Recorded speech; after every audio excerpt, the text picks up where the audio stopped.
During his election campaign, President Donald Trump threatened to impose 35% to 45% tariffs on Chinese imports to force China into renegotiating its trade balance with the U.S.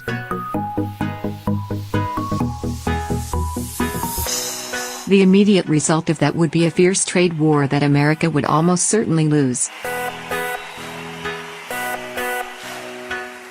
And while we don't know yet whether Trump will follow through with this threat, his abandonment of the Trans-Pacific Partnership, TPP, in his first few days in office is an indication that he is not shying away from his campaign pledges.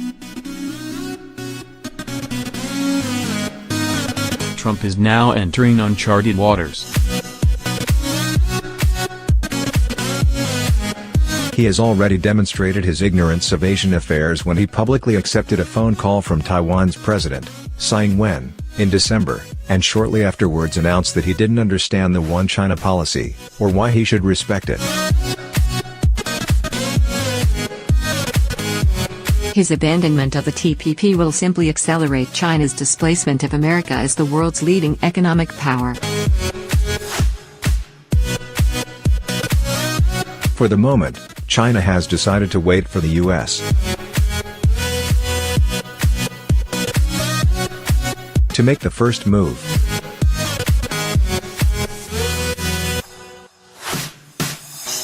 A trade war would be problematic for the region, not least for Southeast Asia, which would be most likely to suffer negative fallout as a major trade partner to both the U.S. and to China.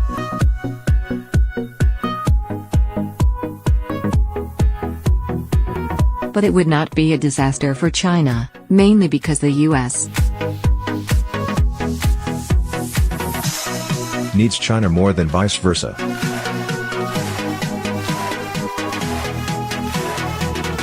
Unfortunately for Trump, it's not the 80s anymore. 20 years ago, the situation might have been different.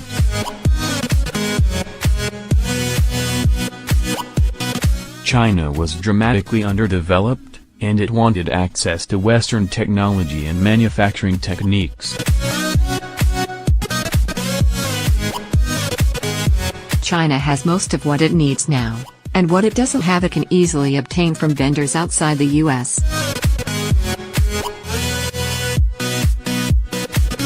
While the American market looked enticing a few decades ago, it is relatively mature, and today the newer emerging market countries have become much more interesting to Beijing.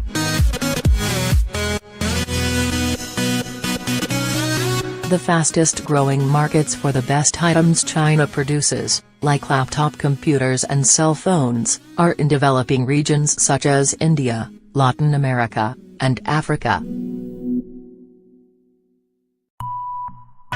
In contrast, China itself is a market that the U.S. can hardly ignore.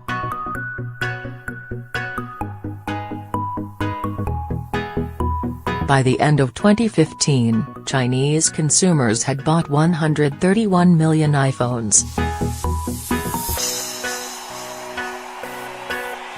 The total sales to U.S.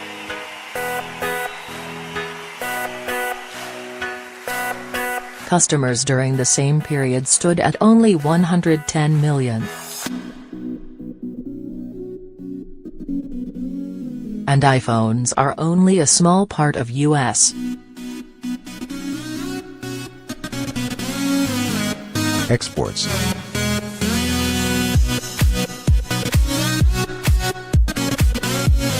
Boeing, which employs 150,000 workers in the U.S., estimates that China will buy some 6,810 airplanes over the next 20 years, and that market alone will be worth more than $1 trillion.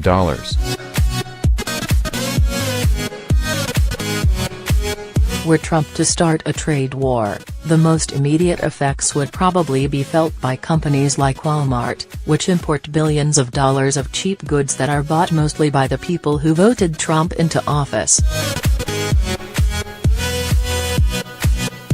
The prices on almost all of these items would quickly skyrocket beyond the reach of the lower economic brackets, not because of manufacturing costs, but because of the tariffs.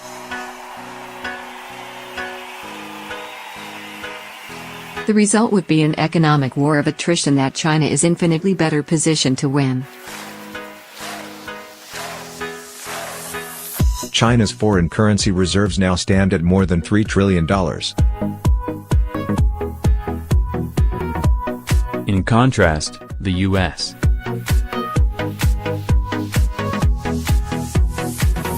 has foreign exchange reserves that hover at around $120 billion. Trump's tariffs would automatically trigger penalties against the U.S. in the World Trade Organization, WTO, and might even lead to the WTO's collapse, which would lead to higher tariffs against U.S. exports.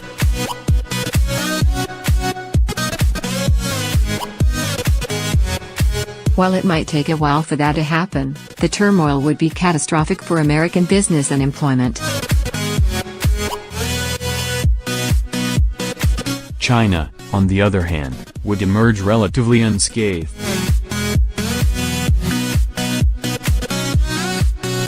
In fact, the importance of the US-China relationship is already being challenged by other players. Apple's iPhone sales in China are running into competition from local Chinese manufacturers, and Samsung is more than happy to fill any void that the Chinese can deal with.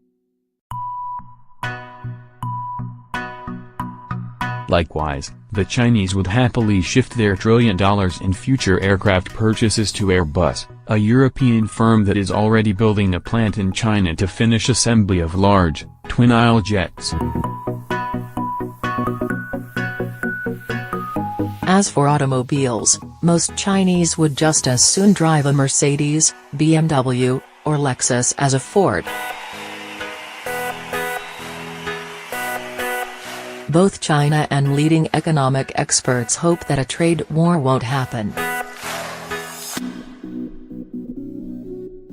The American political system is relatively mature with checks and balances, but with a president who often acts uniquely based on his own beliefs regarding complex issues, almost anything is possible.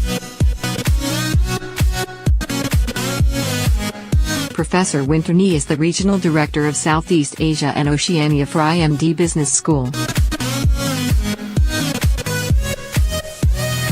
This article first appeared in The Hill and Forbes Asia.